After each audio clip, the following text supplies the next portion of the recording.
Atenção! Começa agora uma teleaula de Física do Ensino Médio. Você vai assistir a teleaula de número 48. Bons estudos!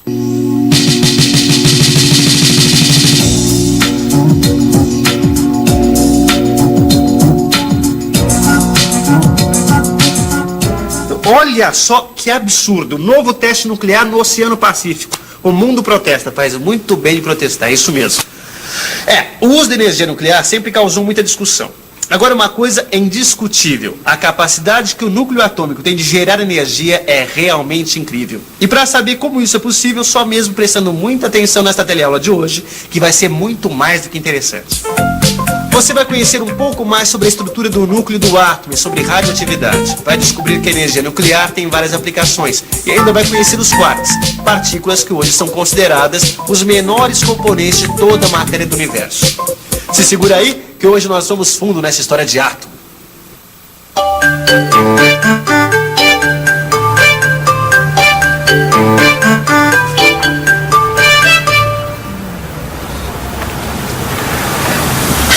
Maristela, olha só que incrível! Os gregos pensavam que o átomo era o menor componente da matéria e que ele era indivisível. Mais tarde, fazendo experiências, os cientistas descobriram que o átomo é formado pelo núcleo e pelos elétrons. E agora, no começo do século, é que os cientistas verificaram que esse núcleo é formado por partes ainda menores. Você está entrando num dos capítulos mais interessantes da física, que é a física nuclear, que estuda o núcleo do átomo. Em que parte você está? Eu estou aqui no pedaço que fala da descoberta do nêutron. Essa descoberta foi super importante no campo da física nuclear. Foi em 1932 e nessa época os cientistas já sabiam que no núcleo do átomo existiam cargas positivas, chamadas de prótons. E sabiam também que existiam elementos que emitiam radiação. Existem vários tipos de radiação. No final do século passado, a radiação mais conhecida era formada por partículas alfa. Essas partículas ajudaram a estudar a estrutura do átomo e ajudaram também o pesquisador inglês James Chadwick a comprovar a existência dos nêutrons. No seu laboratório, ele bombardeou com partículas alfa um material chamado berílio e percebeu que este material emitia uma radiação que era capaz de atravessar camadas muito grossas da matéria. E essa radiação era composta por partículas sem carga elétrica, por isso mesmo neutras. Daí vem o nome nêutrons. Graças às experiências de Chadwick, o mundo descobriu que o núcleo do átomo é formado por prótons e nêutrons. Mas aí vem uma dúvida. Olha só, os prótons têm carga elétrica positiva. E eu sei que cargas elétricas de mesmo sinal se repelem. E, portanto, um próton repele o outro. Além disso, como os nêutrons não têm carga, eles não interagem eletricamente nem com os prótons, nem entre si. E aí é que está a minha dúvida. Como é que estas partículas permanecem unidas formando o núcleo do átomo? Sabemos que não é a força elétrica que mantém o núcleo unido, porque essa força, na verdade, tende a afastar um próton do outro. E, além disso, não existe entre os nêutrons. Conhecemos também uma outra força, a força gravitacional, que na verdade é muito mais fraca que a força elétrica. Deve existir então uma outra força que apareça entre os nêutrons e os prótons. Força nuclear. Para explicar a existência do núcleo, os cientistas imaginaram que existe um outro tipo de força que age somente entre os prótons e nêutrons, a força nuclear. Isto permitiu explicar por que os prótons e nêutrons permanecem unidos. Pois é, mas nem sempre o núcleo permanece unido. O núcleo de alguns elementos químicos se desintegra e emite partículas. Este processo é chamado de desintegração radioativa, ou também radioatividade. Muito bem. E você saberia me dizer mais sobre isso? Sei sim. No núcleo ocorrem reações nucleares. Nessas reações podem ser produzidos elétrons que compõem um tipo de radiação chamada beta-.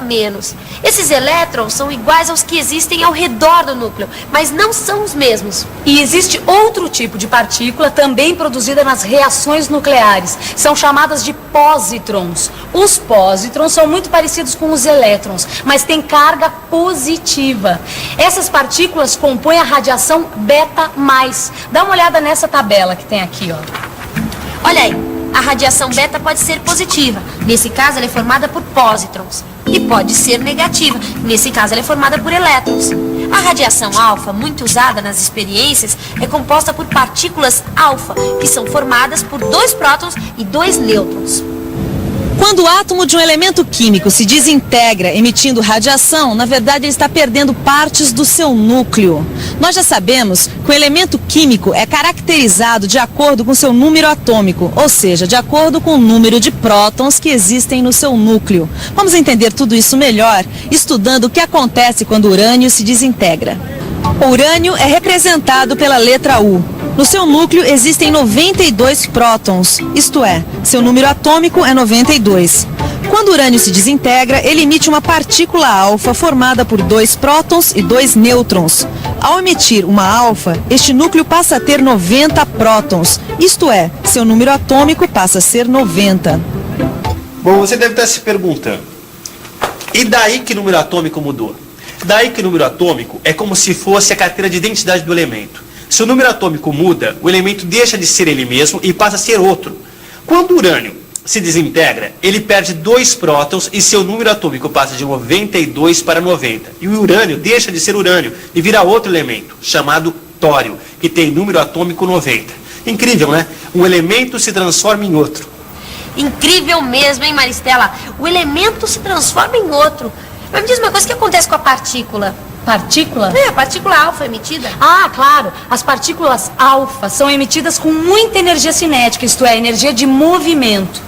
Elas viajam pelo espaço até encontrar um meio material ao qual transferem grande parte de sua energia até pararem.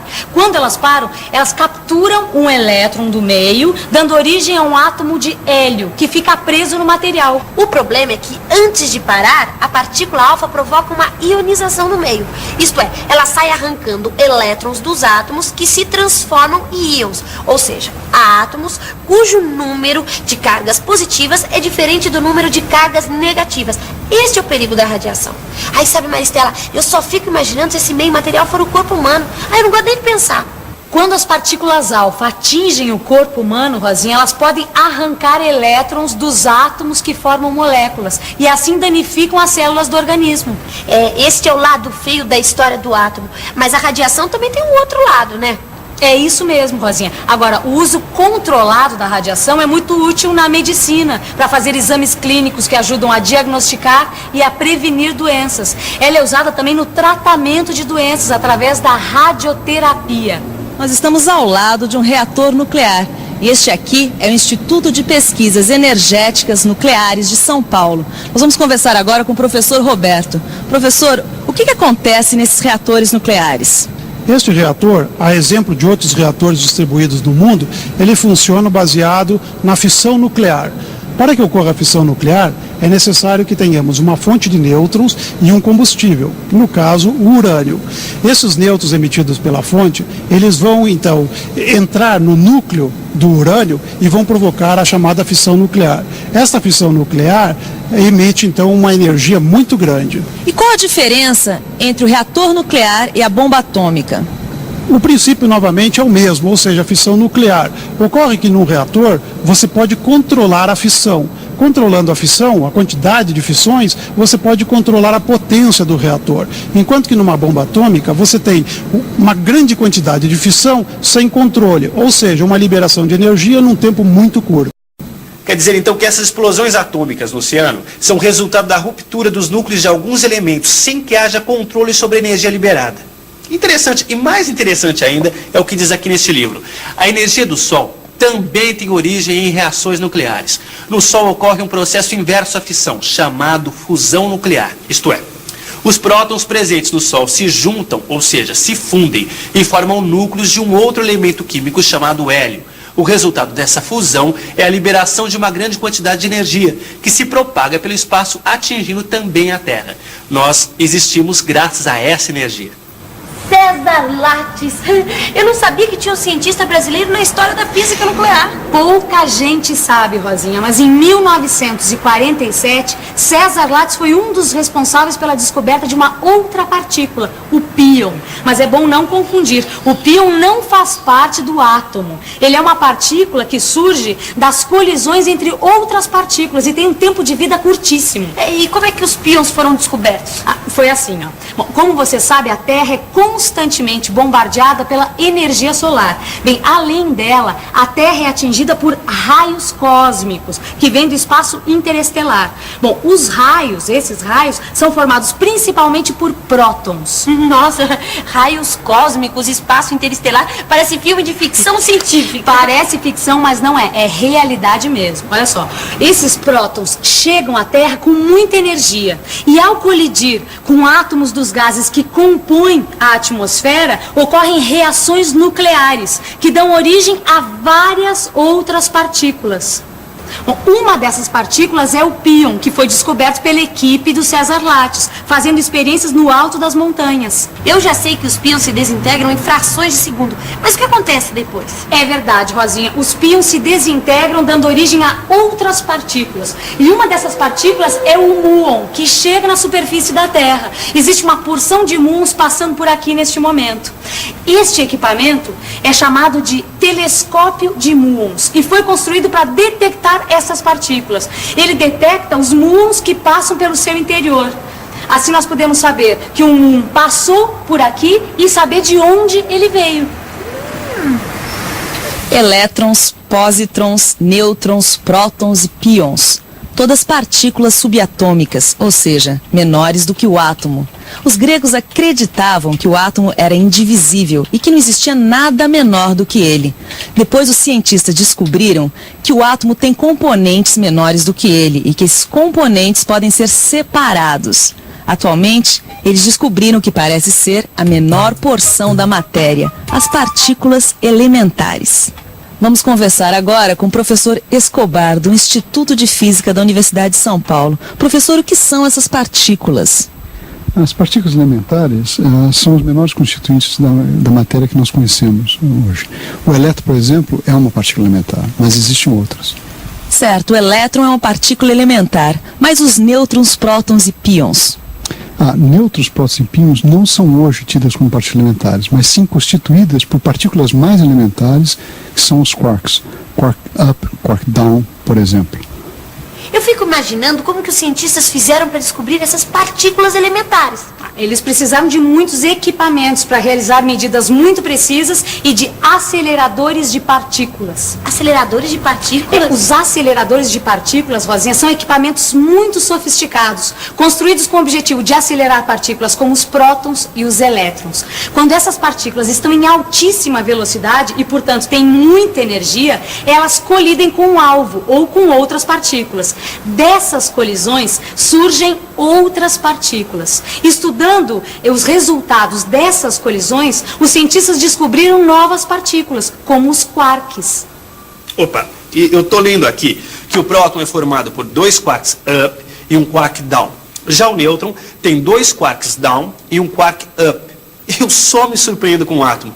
Puxa vida, mas quanta coisa, eu tô até meio confuso. Mas peraí, vamos colocar as ideias no lugar.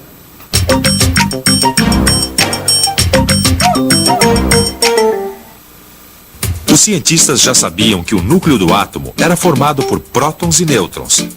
Depois, eles descobriram que os prótons e os nêutrons eram formados por outras partículas ainda menores, chamadas quarks. E existem 2 tipos de quark que compõem a matéria: o quark up e o quark down. O próton é formado por 2 quarks up e um quark down. O nêutron é formado por 2 quarks down e um quark up. Agora ficou claro. E para ficar mais claro, não esqueça, depois da teleaula, livro. Só que antes vamos para a revisão. E atenção, se liga aí que é hora da revisão. Na teleaula de hoje, você aprendeu que o núcleo do átomo é formado por prótons e nêutrons. E que esses prótons e nêutrons são formados por partículas ainda menores chamadas de partículas elementares, como os quarks. Essas partículas são as menores porções de matéria que se conhece. Você aprendeu sobre radiação e viu que ela pode provocar muitos danos ao organismo, mas que também, quando controlada, pode ser usada em nosso benefício. Finalmente, você conheceu dois processos que ocorrem com os núcleos dos átomos, a fissão e a fusão nuclear. E viu que a energia nuclear pode ser usada de várias formas.